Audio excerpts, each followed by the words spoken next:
Почитувани присутни, добар ден, најнапред околу техничкиот дел за македонски јазик број 1, англиски јазик број 3.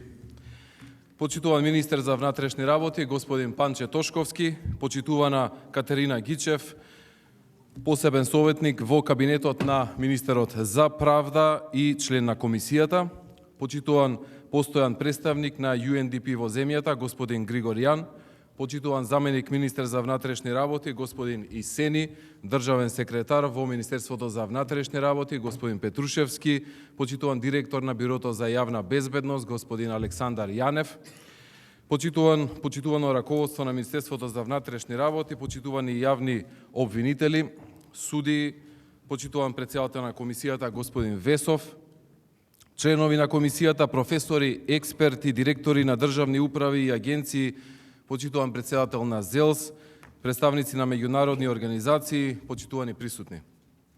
Добар ден и добре дојдовте на денешната јавна трибина за измените на Законот за безбедност во сообраќајот на патиштата и Законот за прекршоците.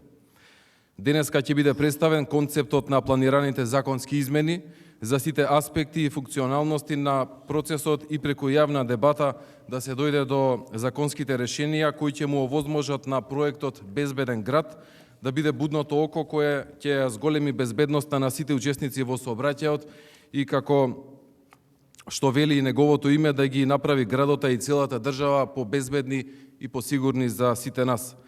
На почеток го поканува министерот за внатрешни работи господин Панче Тошковски со своје обраќање.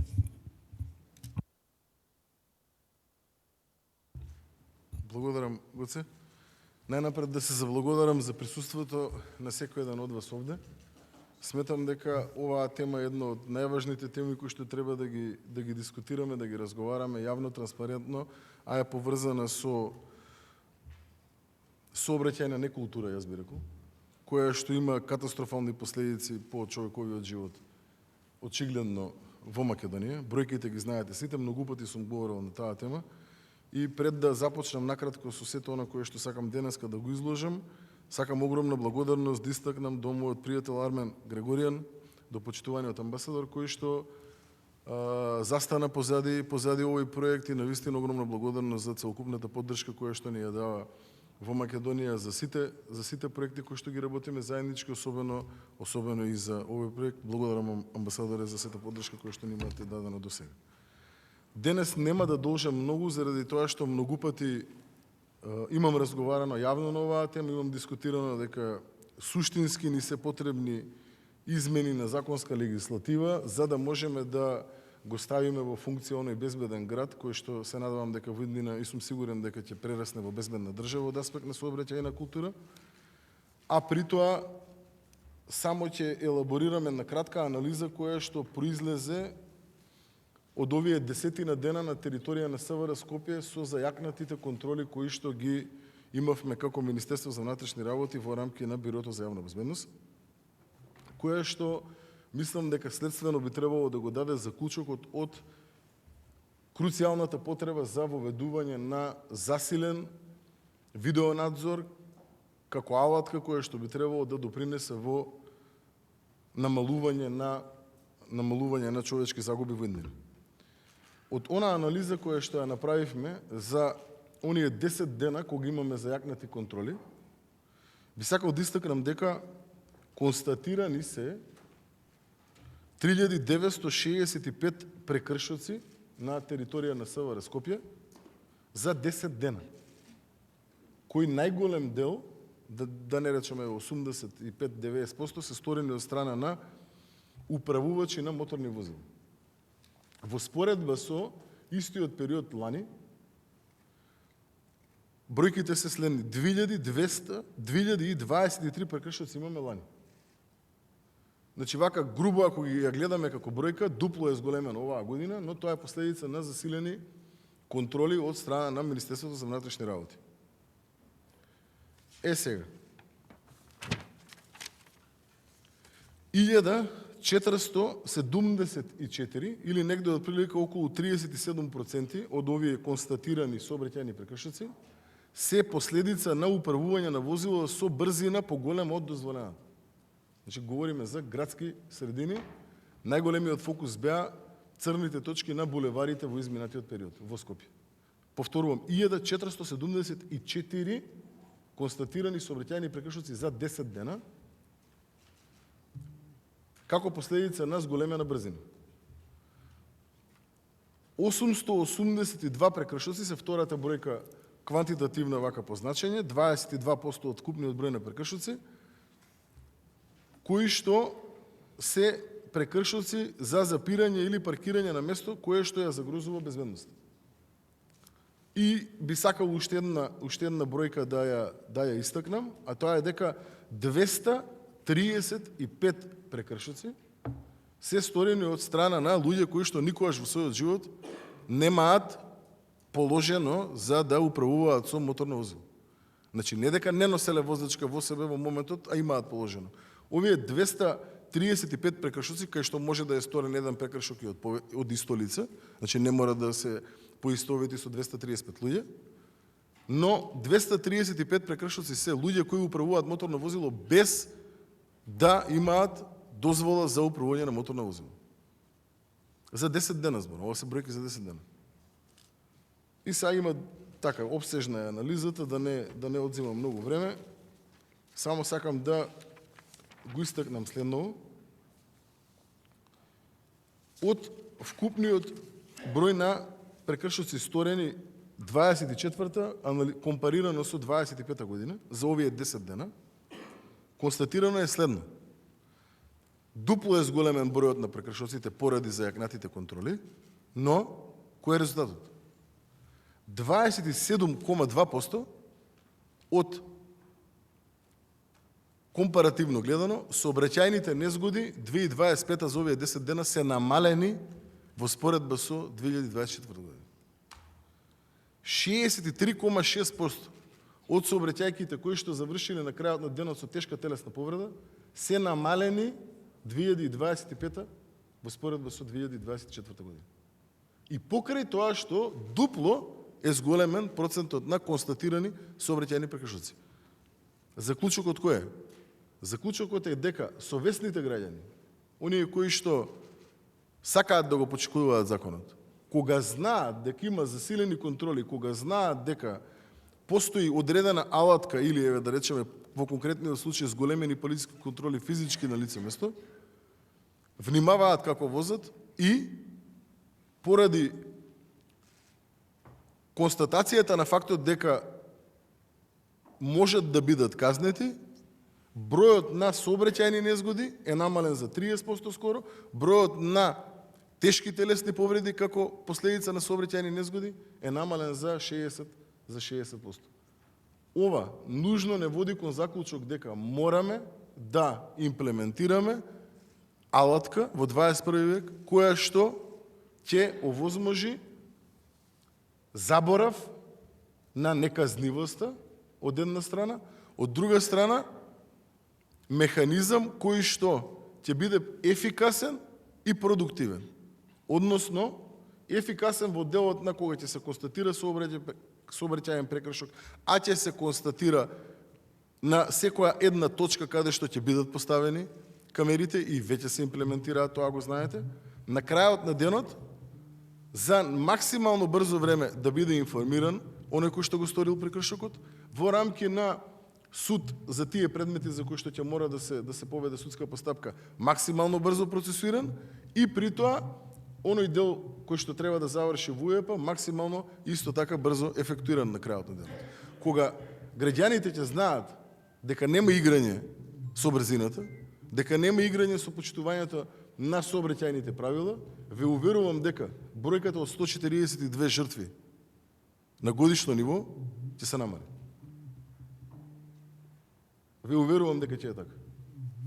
Сега, не би сакал повеќе да одзимам време на оваа дискусија, повеќе би сакал да ве чувам вас, луѓето од фелата, експертите, секој во рамки на својата област да си го даде својот допринос, но сакам да истакнам уште еден факт. Во однос на секој од нас, како учесник во сообраќајот, може да стори прекршок. И јас сум сторил прекршок, претпоставам секој од вас сторил прекршок. Кога тие прекршоци се во рамки на оние минимални сторени прекршоци. Не знам, возел 10, 20, 30 повеќе од дозволеното, поминал некојаш на црвено, не видел или така натаму.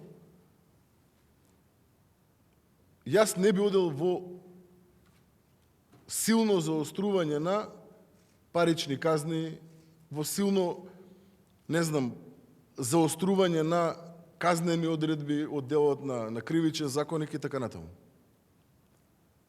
Но, во делот на драконските прекршувања на сообраќајните правила, кога некој вози 150, е дозволено 50, кога некој управува со возило под огромно количество на алкохол, јас бидел со максимално строги казни. Не во делот на зајакнување или подкренување на прагот на казна затвор, затоа што факт е дека македонската легислатива има еден од најстрогите закони на хартија во делот на предвидена казна затвор.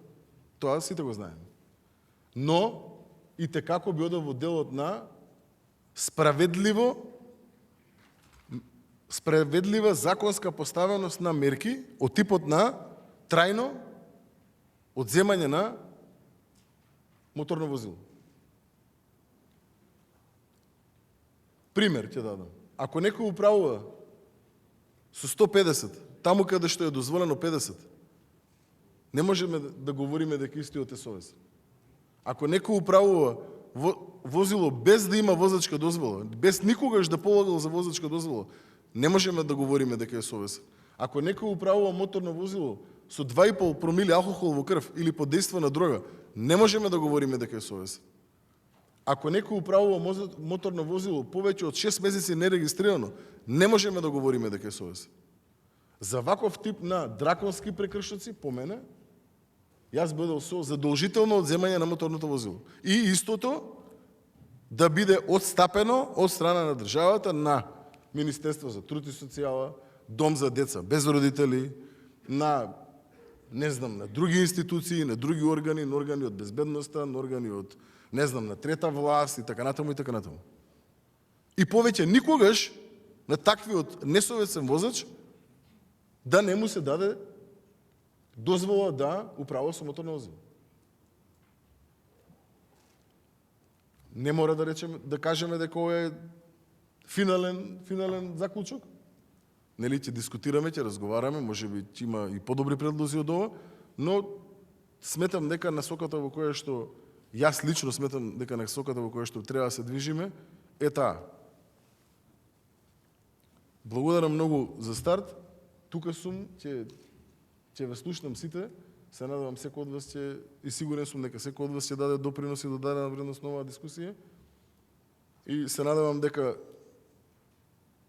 периодот на имплементација кој што го зададовме како период за целокупно ставање во функција на системот, кој што започна од 1.1.2025 во насока на собирање на потребни податоци за да ги имаме во рамки на еден регистар сите возачи со точно име, презиме, имейл адреса и телефонски број, ќе го затвориме до 1.1.2026 година.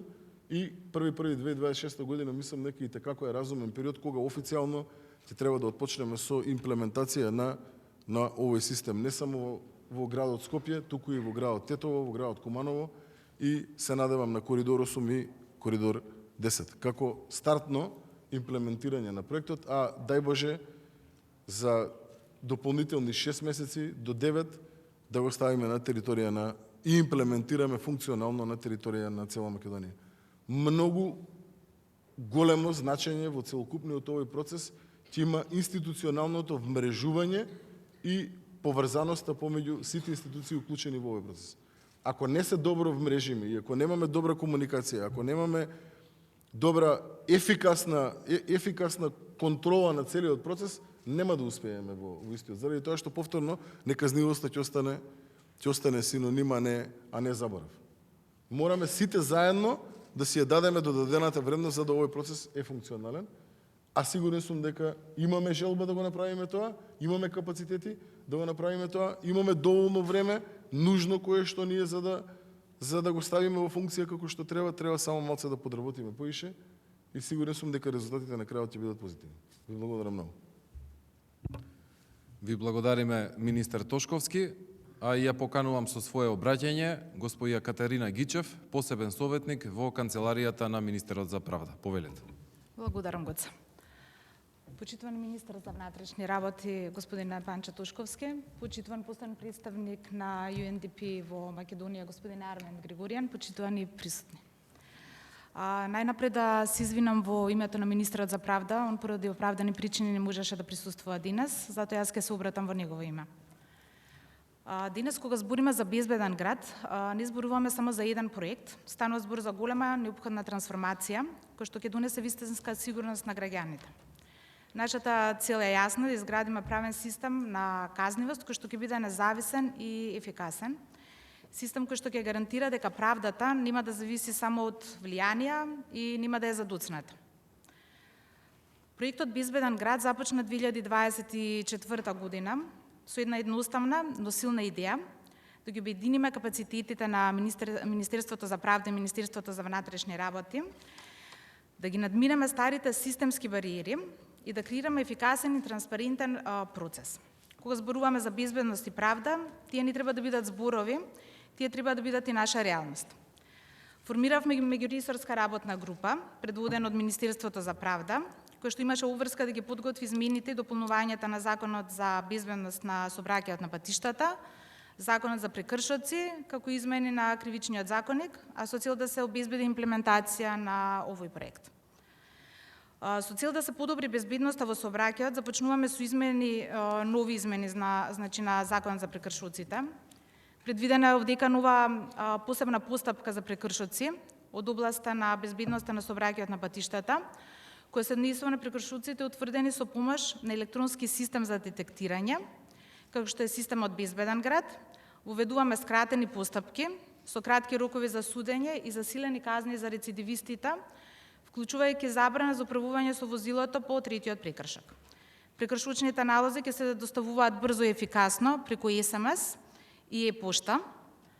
Понатаму сторителите ќе имаат право на судска заштита ако не ја прифаќаат одговорност. Овие промени ќе подобрат брзината и ефикасноста на постапките. Како дел од нашите стратешки приоритети во соработка со Министерството за внатрешни работи, во декември 2024 година воедно го отворивме и процесот на интероперабилност, кој што долго време беше задржан само на хартија. Со директно учество започнавме пат на поврзување на судовите, јавното обвинителство со МВР, нешто што беше неопходно, но не функционираше во практика. Како Министерство возможивме поврзување помеѓу овие институции со цел да се подпишат директни меморандуми за соработка и договори за размена на податоци во електронска форма преку Националната платформа за интероперабилност, кој што ќе овозможи пристап до бази на податоци на институциите што ќе се користат во судските постапки. Ова значи дека сите релевантни институции имаат пристап до најактуелните и точни информации, брзо, ефикасно, без губење на време и без можности за манипулација и корупција. Но што значи тоа за граѓаните? Прво и најважно. Тоа значи дека нема повеќе чекање на долго забавени судски процеси и административни процедури, пократки временски рокови, побрзи реакции. Нема повеќе место за оправдување. Овој проект Безбеден град ќе се стреми кон потполна согласеност на законите, правилата и стандардите. Нашата одговорност е да осигураме дека секој елемент на овој систем функционира така како што треба, затоа ќе продолжиме со силна поддршка на институциите, без отстапки, кога станува збор за гарантирање на нивната независност и ефикасност. Нашиот апел до сите е јасен, заедно да работиме на согласување на законските решенија, на институционалните реформи и на постигнување на вистинска транспарентност. Овој процес не е само процес за правосудниот систем, не е процес само за полицијата, овој процес е процес за секој еден граѓанин, чија што безбедност, праведен третман и чувството на сигурност е наш приоритет. Проектот е почеток на ефикасност и правда, систем кој што не само ќе се справа со постоечките проблеми, туку ќе ги спречува и новите проблеми. Пораката која што ја носиме денес едноставна. Ние сме тука да изградиме правен систем кој што ќе биде праведен за сите, не само за некои, да намалиме можноста за манипулација, корупција и грешки, да изградиме безбедни, стабилни институции кои што ќе служат на граѓаните и да обезбедиме иднината на оваа земја преку правни и инклузивни практики. Сега е време за акција и сега е време да го изградиме правниот систем таков каков што го заслужуваме. Ви благодарам на вниманието. Ви благодариме, господја Гичев. Го поканувам со свое обраќање постојаниот представник на UNDP во земјава, господин Григоријан. Повелете.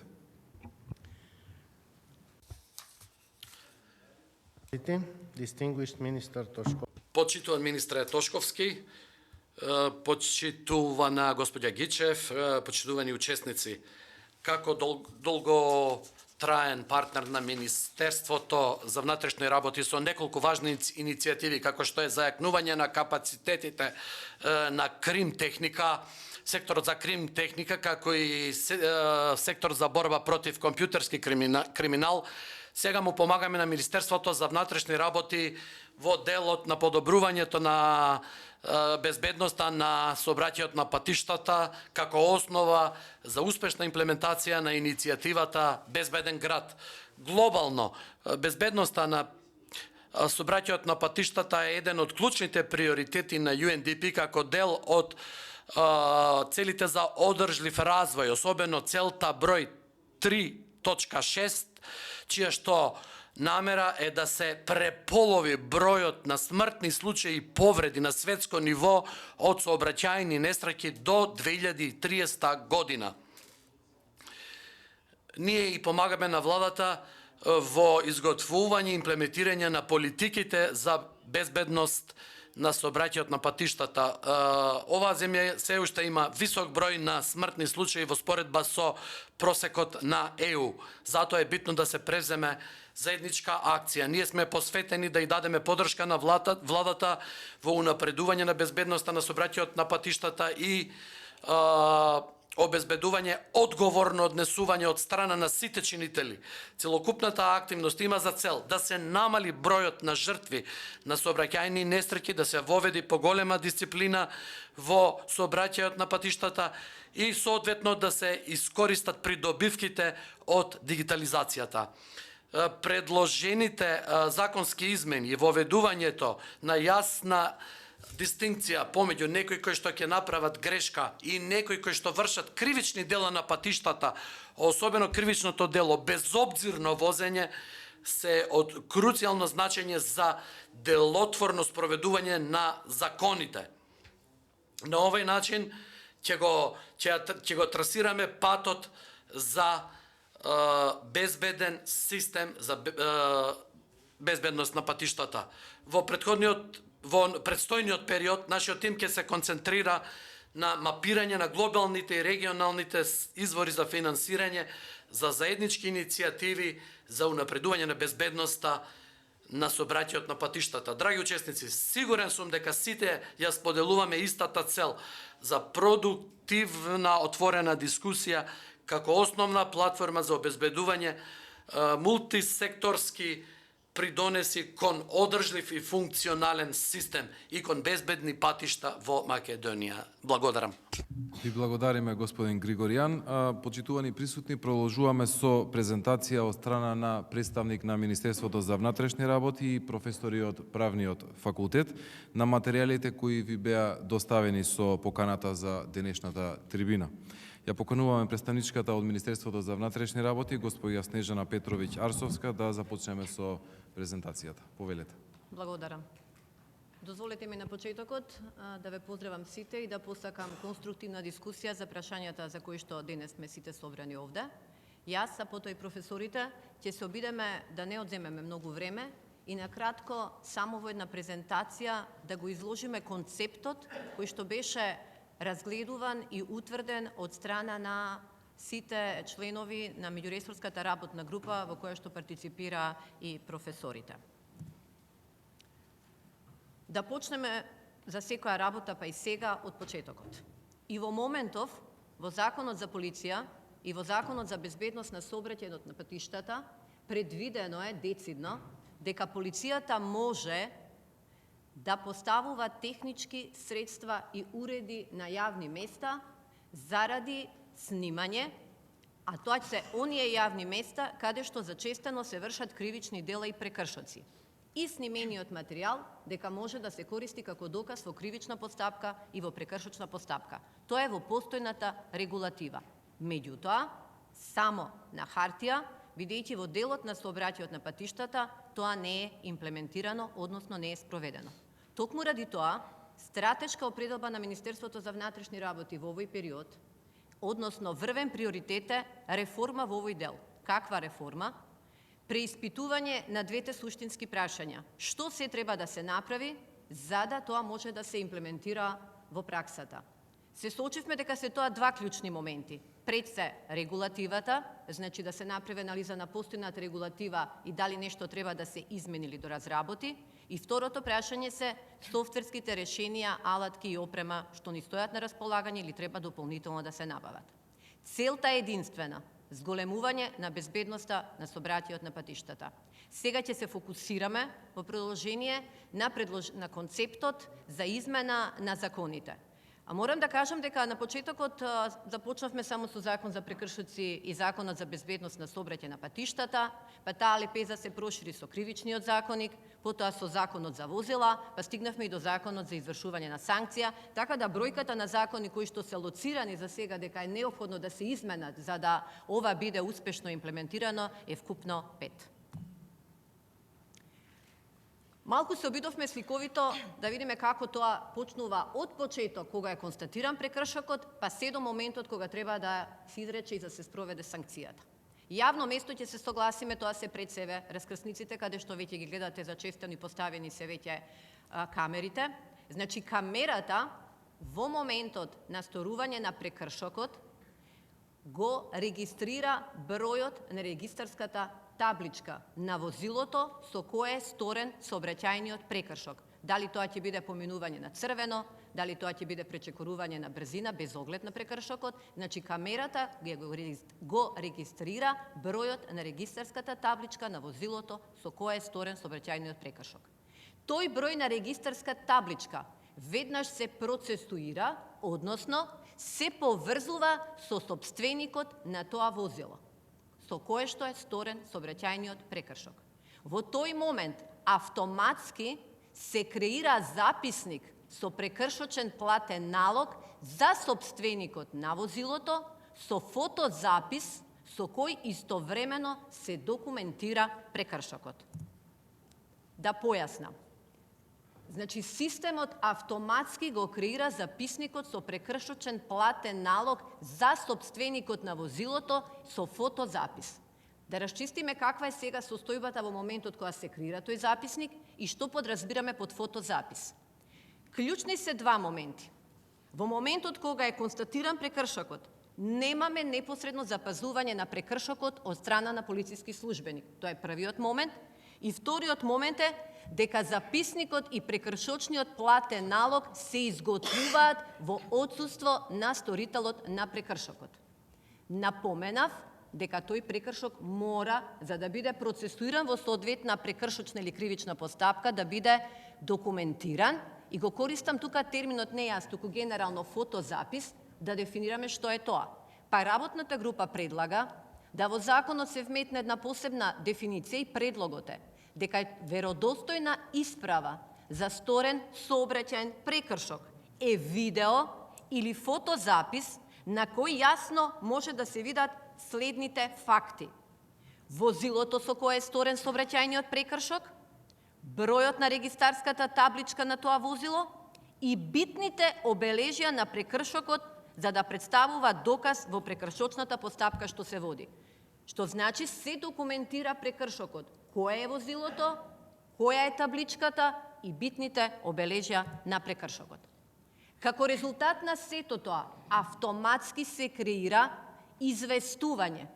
И тоа известување се испраќа веднаш до сопственикот на возилото, кој што за првпат радикална предлог реформа е да известувањето сопственикот на возилото го добива на својот мобилен телефон или на својата електронска адреса. Добива известување веднаш дека е сторен сообраќаен прекршок. Значи, SMS порака, како што популарно ја викаме, или тоа е текстуална порака на мобилниот телефон, или на електронската адреса добива мейл порака.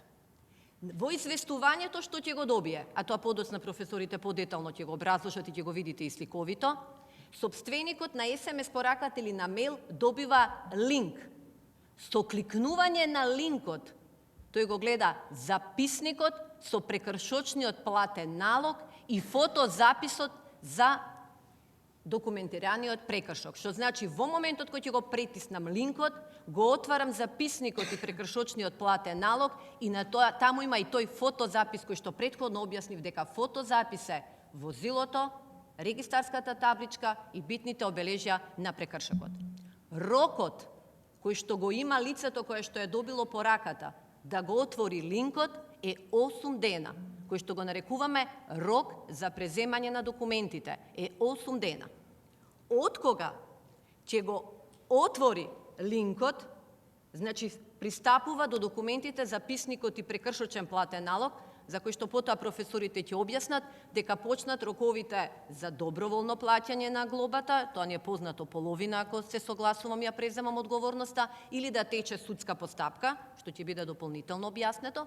Меѓутоа, многу интересен момент, исто нов за прв пат е, дека доколку ми е испратена SMS порака, со известување и со линк, рокот за преземање е 8 дена, ако во тој рок од 8 дена лицето не кликне на линкот и не ги отвори документот, во законот предлагаме децидно да биде нотирано дека се смета дека доставата е уредна без преземање. Повторувам, се смета дека доставата на документите е уредна без преземање и започнува да тече нов рок од 8 дена за доброволно плаќање или за поведување на судска постапка. Професор, ке повелете сега да видиме сликовито како тоа оди понатаму. Благодарам. Благодарам. Добар ден најнапред до сите. Поздрав до министерот за внатрешни работи, до амбасадорот на UNDP, кој што навистина исклучително е важно што ја поддржа оваа интересорска група, која што за сите присутни би сакала да кажам дека работи месеци наназад на креирање на концепт кој што треба да сите да не доведе во една состојба да сите се чувствуваме безбедни како учесници во сообраќај од секој од свој аспект. Нешто Снежана кажа во овој дел, размислувавме во делот на законот за прекршоци како ќе ја изведеме доставата. Јасно ви е дека беа консултирани многу компаративни искуства, различни компаративни искуства. Сега имаме и различна пракса, различна легислатива, различна култура генерално, па и сообраќајна култура, и од тука овој систем што е прифатен во рамки на концептот или се предлага во рамки на концептот, па тука сме денеска да продискутираме, малце ја го менува она класично доставување според законот за прекршоци. Знаете, сите што сме процесуалисти, знаеме колку имаме проблем во делот на доставата, особено на уредната достава и така натаму, така што сега веќе се започна со доставување на посебна текстуална порака на имейл, односно на телефон.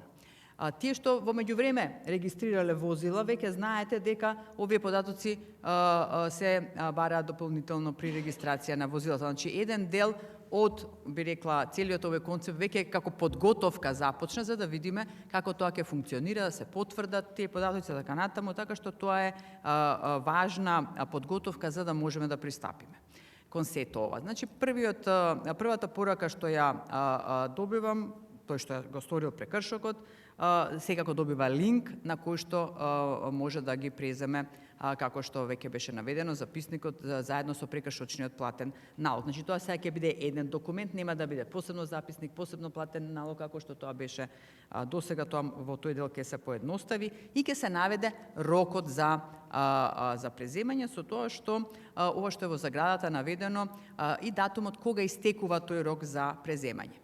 Многу е важно денеска да ги продискутираме овие аспекти, за да може соодветно потоа софтверски сето тоа да се имплементира на тој начин да навистина може системот да генерира кој ќе биде тој рок. Во рок од 24 часа се добива втора втора порака. Сега, ако се отвори првата порака, одиме на уредна достава од старт. Не очекуваме дека тоа баш така ќе биде, така што системот, концептот предвидува да во рок од 24 часа се добие уште една SMS порака која што или порака на имейл адреса во која што повторно ќе биде содржан линкот, но сега тука веќе ќе има и едно укажување дека по истекот на рокот за преземање, кој што ќе биде наведен и точно ќе се знае кога истекува, се смета за доставено без преземање. Значи, ние уредна доставата, доколку и по вториот пат по добиениот SMS не се отвори линкот во тој некој рок што ни е за преземање. И тука сега ги делиме рокот за преземање со рокот значи, на записникот со прекршочниот платен налог, со оној рок што потоа следи да јас одлучам кое действие ќе го преземам понатаму. И сега многу размислувавме што од кога ќе го симнам записникот со прекршочниот платен налог, мора да има соодветни поуки, да ме упати кои ми се следните чекори во тој дел. Значи, тука имаме две можности, или да се прифати одговорноста за прекршокот или да не се прифати. Со тоа што во материјалите што ги имате, објаснивме дека тоа што јас ја прифаќам одговорноста за сторениот прекршок, сум платила половина од глобата, не ме ескулпира од поведување на постапка од страна на МВР, доколку за тој прекршок е пропишана забрана. Значи, тоа да го расчистиме на сам почеток, тоа беше така и досега, тоа ќе биде така и од сега. Значи, мојата подготвеност да ја платам глобата половина или цела, ако истекол рокот од 8 дена, и таква можност ќе има во одредбите, дајте може би 10-тиот ден ќе ја платам, но тогаш веќе морам да ја платам целата глоба, сум испуштила, така да речам, овој рок, таа погодност што законот ми ја дава, но тоа велам не значи дека МВР нема да иницира постапка во делот на забраната. И тоа ни е многу важен дел, затоа што сакаме малку поригорозно да го пропишеме делот на последици во случај кога имаме рецидивисти.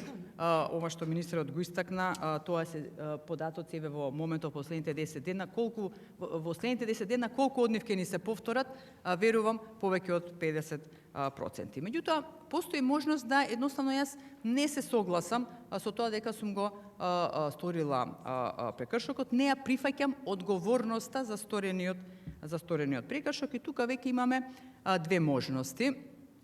Едната можност е да лично или по пошта го доставам записникот заедно со прекршочниот платен налог, кој што ќе има всушност, ќе добие статус на барање за поведување прекршочна постапка. И тоа исто така изменето во Закон за прекршоци, бидејќи ова прв случај кога физичко лице ќе биде подносител на барање, односно иницијатор на прекршочна постапка, и тоа мораше во соодветните одредби од Закон за прекршоци да се регулира. Тука нема никаков проблем, едноставно тоа е нешто за што ќе зборува и професорот по уставно право од аспект на заштитата. Вториот момент, кога не се прифаќа одговорноста, е да дадам податоци за лицето што го управувало возилото. И сега морам да ви кажам дека тука во работната група навистина многу дискутиравме. Примарно одговорноста за сторениот прекршок е на сопственикот на возилото.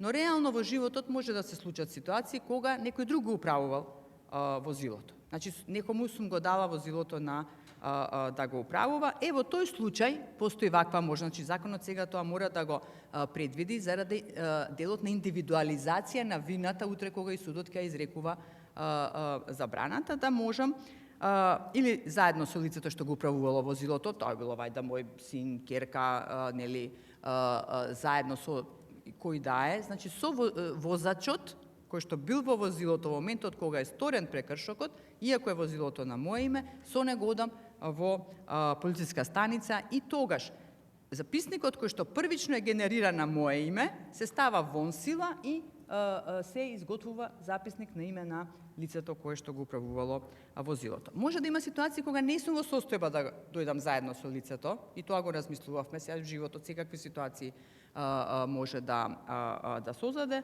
и тука е доволно да јас во полициска станица одам и дадам податоци во однос на оној кој што го управувал возилото. Ние овдека го наведуваме членот 317 став 3 од Законот за безбедност на сообраќајот на патиштата, каде што и сега во моментов имаме одредба која што досега била мртво слово на хартија, но одсега ќе се применува, да имам обврска да дадам точни податоци за идентитетот на лицето. И тука ни е пропишена глоба од 500 евра, доколку јас на државен орган одам во полициска станица и давам податоци за кои што сум свесна дека не се во ред. Толку во овој дел на процедурата, одиме сега понатаму во уставниот дел. Да, благодарам, добар ден од моја страна до сите и благодарност за присуството. Само да истакнам дека, иако ние сме тие што презентираме, сепак се работи за резултат на макотрпна работа, воедно и на представници од Министерството за правда и од Министерството за внатрешни работи, кои има навистина значаен придонес, барем во изготвување на овој иницијален концепт. Претпоставам, повеќе мина од вас се прашуваат зошто воопшто има некој од областта на уставното право и дозволете ми на кусо да објаснам кои беа аспектите и прелиминарните прашања пред воопшто да се пристапи кон изготвување на овој нов модел за утврдување на прекршочни санкции и прашањето на судската заштита. Тоа беа три прелиминарни дилеми во однос на уставно загарантираното право на жалба и во судска и во управна постапка, прашањето на изрекување на санкции од страна на орган на државната управа за прекршоци, значи определени со закон, и исто така правото на судска заштита во однос на овие санкции, и последното прашање правото на приватност и заштитата на лични податоци од аспект на сето тоа што ќе се обработува и ќе се собира како податоци во процесот на Safe City, односно утврдување на ваков тип на совракеани прекршоци. Да почнем од првото прашање на кратко. Дилемата која се отвори во однос на правото на жалба во судска и во управна постапка беше прашање кое се однесуваше на тоа колку може да биде ефикасна и брза и економична постапката и е поврзано со втората точка која ја споменав во однос на изрекувањето на санкции, правото на судска заштита во однос на тој дел. Тоа што се постави како дилема е првично беше дали во управната постапка е загарантирано правото на приговор, односно правото на жалба, дали може да имаме едностепеност во рамките на оваа постапка пред Министерството за внатрешни работи. И таа дилема прилично брзо ја разрешивме со оглед на тоа што уставотворецот, односно амандманите 20 и 21, уште од 2005 година го возможуваат сето тоа. Значи можноста да со закон биде определено дека имаме едностепеност во постапката. Особено тука имавме предвид и имаме предвид и праксата на судот во Страсбург, каде што во однос на овие прашања, во однос на прекршочните постапки, имаме за едно скалило понизок стандард во однос на правото на фер судење и судската заштита во контекст на членот 6 од Европската конвенција за човекови права, во однос на оние редовни кривични постапки. И во таа смисла ги разгледувавме овие прашања и се констатираше дека нема апсолутно никаква пречка, но она што е од една страна пошироко малку во компаративен контекст определено со нашиот устав е правото на жалба во судските постапки, каде што со уставотворецот е дециден дека правото на жалба се гарантира во сите инстанции против првостепена судска одлука. Зошто беше сето ова битно и значајно?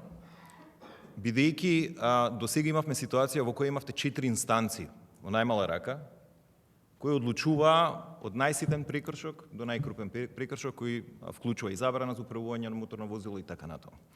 Со цел да се забрза сето ова, бидејќи еден од основните предизвици на овој проект во основа е како процедурата, односно постапката да не заглави пред судските инстанции пред се. И од таа гледна точка исто така се интервенираше во делот на Законот за прекршоци во однос на судската заштита, во делот и на скратената постапка, но ќе објаснам накратко и за тоа прашање. Така што овие беа две прелиминарни прашања, значи прашањето дали во управна постапка може да имаме едностепеност во однос на овој дел, особено што се работи, како што и судот во Страсбург констатира, објективен метод на утврдување на сообраќаен прекршок. Прашањето понатаму е дали и на кој начин може или не може во оваа ситуација во судската постапка да имаме еден вид на едностепеност, тоа кај нас не е возможно со оглед на така прецизно дефинираното право на жалба, кое морам да констатирам дека ретко се јавува во останатите устави, односно во споредбената уставно-правна пракса. Третото прашање кое се отвори, кое е особено значајно, на кое не се обрнува често толку внимание, прашањето на правото на приватност и заштитата на личните податоци. И ние во текот на овие неколку месеци дискутиравме за поголем дел од овие прашања. Особено првичното прашање што се постави беше дали да се доставува фотографија од сторителот на прекршокот, на сообраќајниот прекршок, во рамките на линкот, односно записникот и прекршочниот налог, кои сега се спојуваат, и во основа се концепирани на начин да соодветствуваат со тоа што до сега беше барање за поведување на постапка. И за кратко ќе објаснам како ќе оди тој дел од постапката понатаму. И покрај фотографијата, бидејќи спомнаа претходно во претходните излагања дека ќе има фотозапис кој ќе се доставува, до кој ќе има пристап сторителот на прекршокот преку линкот кој ќе му се доставува преку SMS или имейл адреса. Прашањето беше дали треба да биде само фотографија од возачот, дали смее воопшто, не смее да има фотографија од совозачот. Прашањето се разбира се отвори во овој контекст и тоа што професорката претходно го спомна, што ако не може да се утврди идентитетот на сторителот, кој има товар тогаш на докажување, односно на презентирање докази дека сопственикот не бил тој што го управувал возилото и така натаму, значи серија на прашања кои се поврзани со овој дел. Во однос на другиот аспект, исто така на личните податоци, се отвара прашањето особено и кај мобилните станици. И тоа го гледаме низ праксата и на Страсбург, и компаративната пракса надвор од Европа, во однос на тоа што може да биде снимено, што може да биде пратено. И во контекст исто така на индивидуализацијата, ако овие мобилни станици, например, за погрешно паркирани возила, снимат останати објекти, возила, лица и така натаму, тие треба да бидат заматени, да не треба да се препознаваат на фотографијата која ќе биде доставена и користена во рамките на постапката и така натаму. Така што од овој аспект исто така ги разгледувавме овие прашања.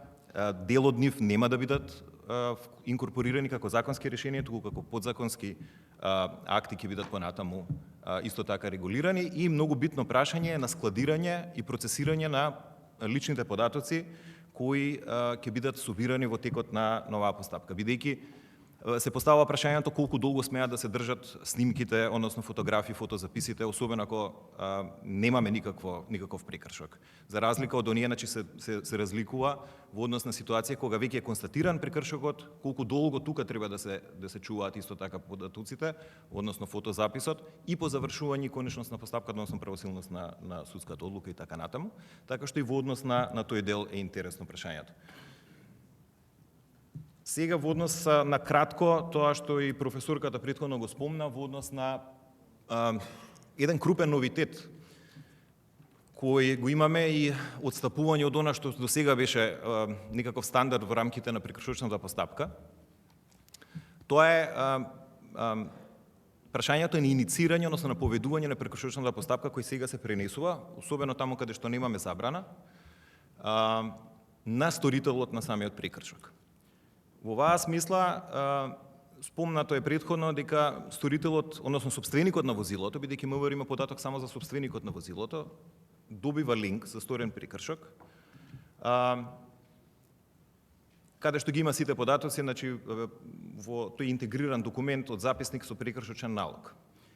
И со оглед на тоа што е загарантирана судската заштита во членот 51 од Уставот, мора да се овозможи на сторителот, сопственикот или сторителот на возилото, да го оспори прекршокот и да ја оспори одговорноста, односно да му се овозможи да не ја прифати одговорноста и да го оспори сторувањето на самиот прекршок. Тоа сега се прави на начин што се потпишува записникот, односно налогот, и во тој момент со доставување до судот тој се трансформира во барање за поведување на постапка. Ова не е нешто што ние за прв пат го воведуваме. Ова е нешто што е застапено во регионот, во поширокиот регион, подолг временски период. Имаме пракса и на Страсбург во однос на ова прашање, Сухадолц против Словенија и неколку други одлуки во овој контекст, кои се во насока на овозможување на ваков тип на иницирање на постапката. Што се случува понатаму? Значи, со моментот на доставување на барањето до судот, автоматски сторителот, односно собственикот на возилото или сторителот на прекршокот се трансформираат, односно добиваат статус на обвинет и ги уживаат сите процесни права од кривичната постапка, се разбира адаптирани во однос на постапката за прекршоци. И постојат неколку опции во однос на ова прашање и што се постапува, односно што се случува. Ние претходно споменав, само ако може да го смените, претходно споменав дека имаме неколку опции, дека има можност за скратена постапка, сега веќе со законот за прекршоци е овозможено за ваков тип на сторени прекршоци да имаме скратена постапка. И тоа исто така е потврдено со релевантните присуди на судот во Страсбург, дека апсолутно е возможно да имате рочиште и јавно изјаснување, односно усмено изјаснување на сторителот во одредени ситуации кога тоа јасно е определено со закон. Само ги додадовме овој тип на прекршоци во законот за прекршоци да овозможиме судот да може и по скратена постапка да постапува по нив, се со цел да се добие на економичност и на ефикасност на самиот систем. Штом судот го добие барањето од сторителот, во рокот 8 дена го известува МВР со цел да МВР се произнесе во однос на барањето и да ги достави дополнително барање, можеби ако се работи за забрана, исто така, значи барање за изрекување на мерка забрана. Товарот на докажување во однос на она што го спомнав претходно иницијално е на МВР, постојат одредени тука сега дилеми во однос на тоа, на предпоставката за сторување на кривично дело, односно на прекршокот од страна на собственикот на возилото, што се случува ако собственикот на возилото не бил тој што е сторител и така натаму, тоа што и претходно професорката го спомена и може да го дискутираме понатаму. Имаме различни ситуации во однос на сето ова, а тоа е дека на првото рочиште сторителот може да се откаже веќе од барањето. Тоа не го амнестира од покривање на судските трошоци. Тоа се 3 ситуации кои ги имаме, кои ги регулираме со законот за прекршоци, а тоа е веќе на првото рочиште да се откаже, да го стори тоа со писмен поднесок, со доставување на писмен поднесок, исто така на првото закажано рочиште и евентуално доколку не се појави не го оправда своето отсуство од првото закажано рочиште, во рокот 8 дена по констатирањето на постоење на еден од овие 3 услови, односно на откажување од барањето, судот констатира и утврдува дека се работи веќе за конечен извршен платен налог и ќе го известе МВР, доколку не постои забрана, доколку постои забрана, понатаму се процесира исто така и забраната. Зошто се прави сето ова на крај? Бидејќи очекуваме и во рамките на дискусијата, односно во рамките на дискусијата и во работната група, предпоставката е дека иницијално ќе има зголемен прилив на предмети на судот. И сметаме дека најпроблематичен аспект од целиот дел е токму во делот на судската постапка.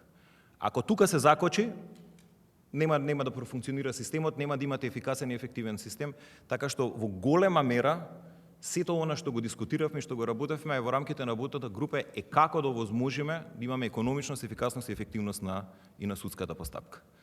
Доколку тука затаиме, сето она што претходно е правено, забрзување начин на доставата, овозможување на достава во делот на управниот дел од постапката, нема да може да вроди со плод. Тука јас ќе запрам и ќе го предам зборот на професорката Дејана. Благодарам. Се извинувам малку за гласот ларингит. Меѓутоа се надевам дека добро се слушаме. Почитуван министер, почитувани присутни. Пред да преминам на кривично-правните аспекти, дозволете уште еден важен аспект во овој дел на прекршочната постапка да нагласам, бидејќи како што ги слушнавме бројките изнесени и од министерот и на јавната расправа која што се одржа во собранието и од колеги кои што работат на оваа област, бројот на рецидивисти, особено во делот на сообраќајните прекршоци, е многу голем. И тој најверојатно е и како темна бројка голем, не е ни утврдено, бидејќи јас верувам дека едно лице несовесен возач кога ќе излезе наутро од дома, неколку прекршоци до крајната дестинација ќе направи, кои што само не се откриени во делот на откриените и процесуираните, веројатно имаме подобра слика. Со оглед на тоа што сообраќајните прекршоци можат да бидат условно речено од полесен и потежок тип, за оние потешките предвидено и задолжително изрекување на санкција забрана за управување со моторно возило, размисливме како можеби да одиме во насока на одвраќање на рецидивистите, специјална и генерална превенција и во овој дел, со тоа што ќе бидат на некој начин построго санкционирани. Покрај тоа што судот кога одлучува секако го зема предвид овој факт, ако има такви податоци на располагање и така натаму, решивме да размислуваме во насока на тоа да одиме со построга санкција, престанок на важење на возачка дозвола, доколку да речеме судот во тој момент утврди кога постапува по конкретниот прекршок кој што е од потежок вид и самиот предвидува изрекување покрај глоба и на забрана, да провери дали во период од претходни 4 години истиот тој сторител има најмалку 2 или повеќе, се надеваме дека нема да има такви, меѓутоа најмалку 2 претходно осуди кои што му донеле меѓу другото и забрана за управување со моторно возило. Значи, на овој начин ние би ги тргнале проблематичните возачи малку подолго од сообраќај. Ова се разбира бара усогласување и со одредбата за престанок на важење на возачка дозвола, односно да речеме периодот во кој што тој повторно нема да може да полага, не смее да е пократок отколку забраната, времетраењето на забраната која што би му била изречена. Така што во тој дел ќе се обидеме да направиме усогласување хоризонтално и на овие одредби со цел да ја заостриме репресијата.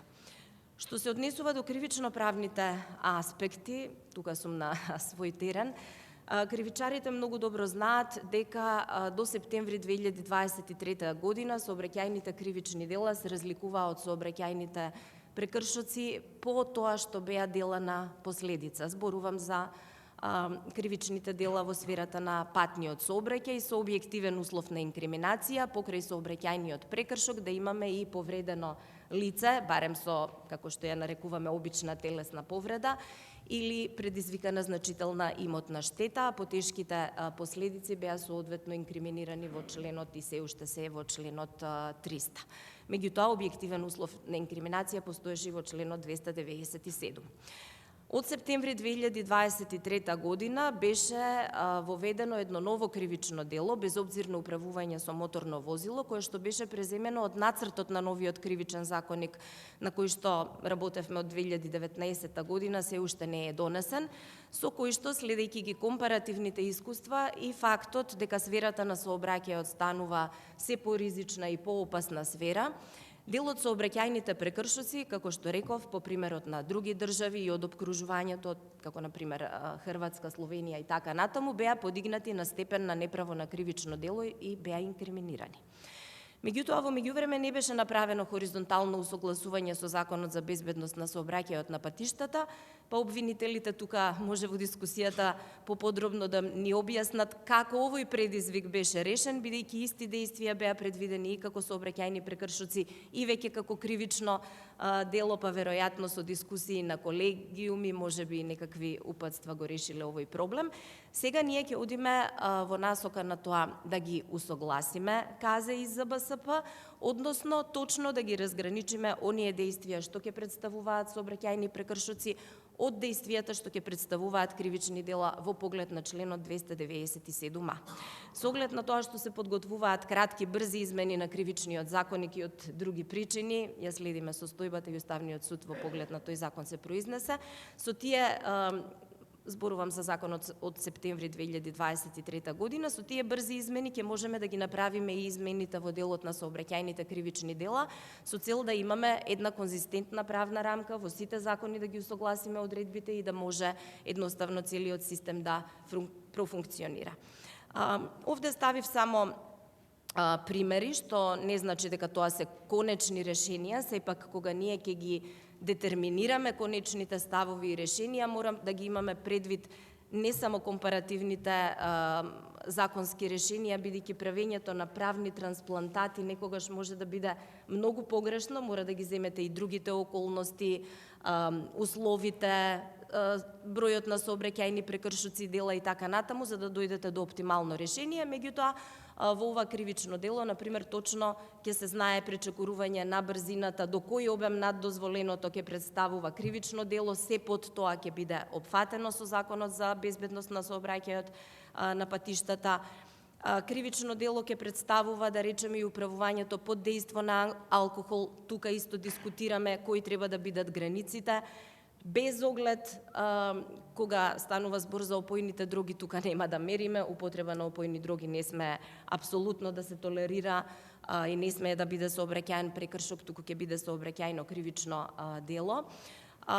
Возење во забранет правец, се разбира, некогаш може во некоја уличка сообраќајниот режим да е изменет, меѓутоа, ако е тоа, да речеме, на булевар, на автопат и така натаму, е поголема опасноста, иако и во ваква уличка може да е опасно, ако во моментот имате сообраќај, тука ќе треба да се процени каква е опасноста. И она за што дискутиравме многу, дали треба да се прошири листата на дејствија на извршување на ова кривично дело и со дејствија на управување без положен возачки испит, со важечка забрана или со престанок на возачка дозвола, бидејќи тука навистина голема безобзирност покажува возачот кој што седнал нели зад воланот и фактички управува со едно опасно орудие, опасно средство во ситуација кога тој има забрани или едноставно нема положен возачки испит.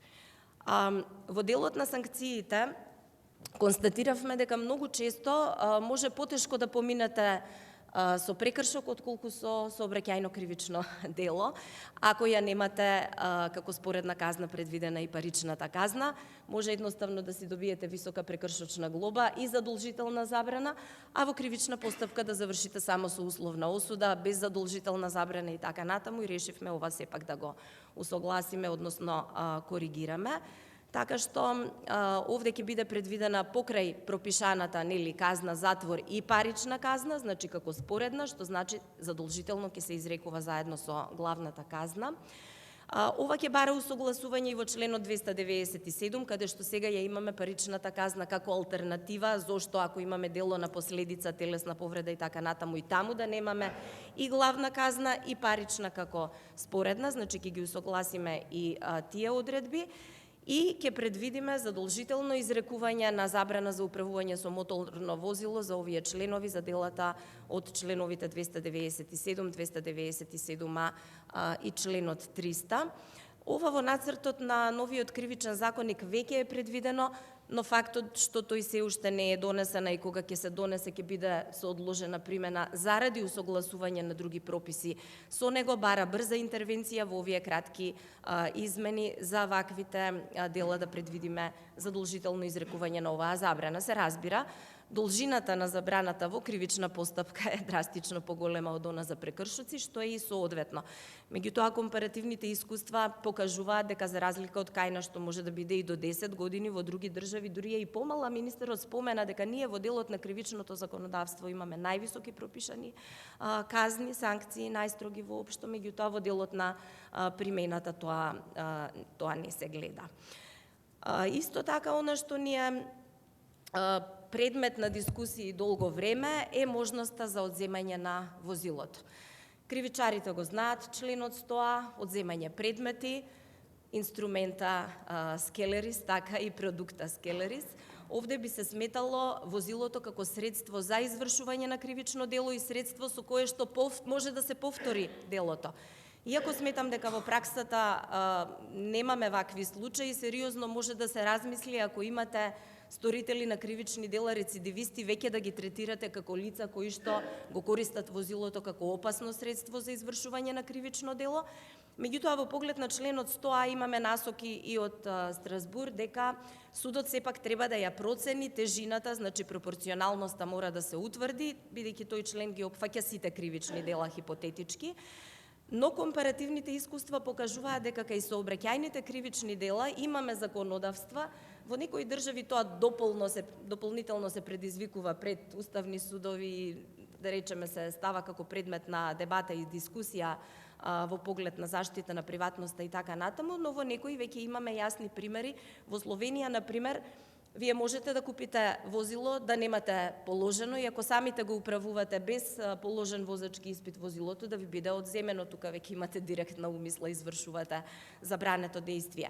А ако трето лице на вакво лице без возачка дозвола му даде возило, треба да се докаже, да се утврди дали тоа лице можело и требало да знае дека го дава возилото како еден вид опасно орудие во рацете на лице кое што може да изврши вакво тешко кривично дело.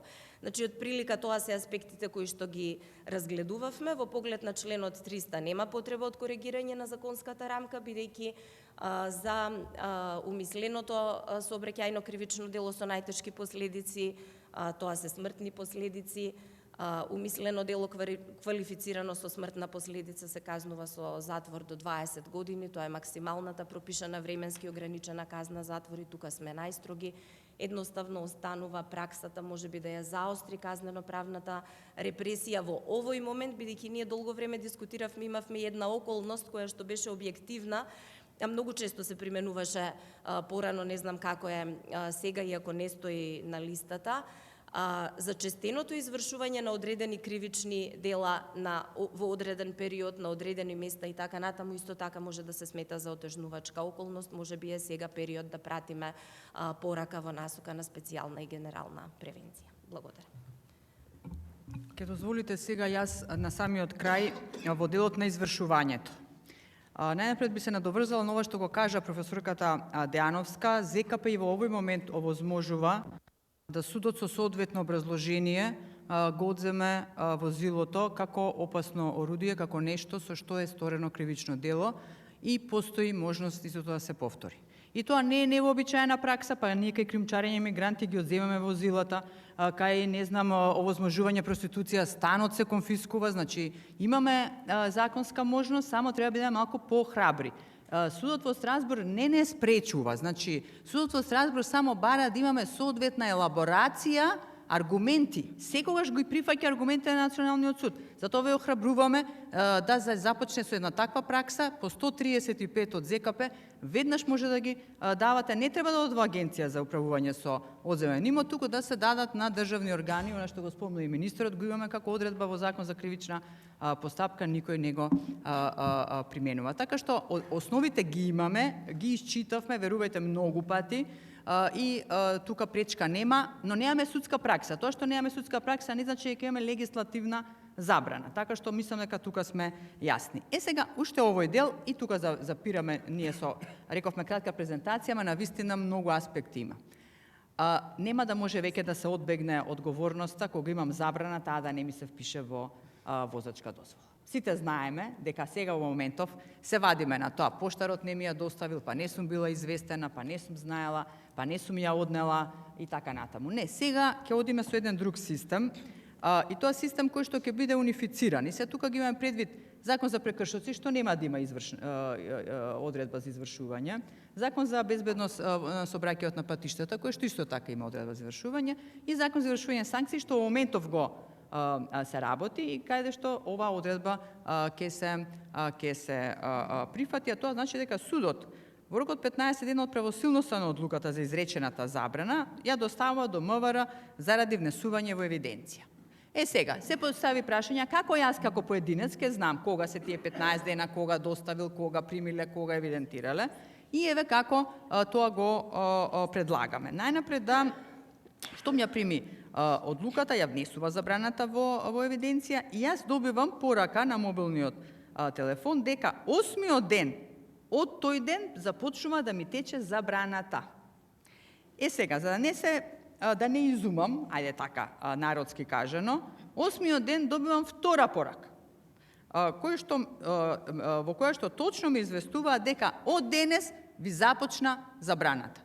И затоа имаме полно право да ги ставиме сите оние кои што и во вакви услови ќе седнат зад волан во кривичниот законник во она дело што го елаборираше професорката. Јас мислам дека тука можеме да заокружиме делот на презентацијата. Ви благодарам во име на сите нас. Ви благодариме за исцрпната презентација. Почитувани присутни, со ова ја заокружуваме и првата сесија од денешната јавна трибина. По програма одиме со кафе пауза. Во интерес на време, планираната пауза од 30 минути ја сведуваме на 15, 11:30 продолжуваме со втора сесија и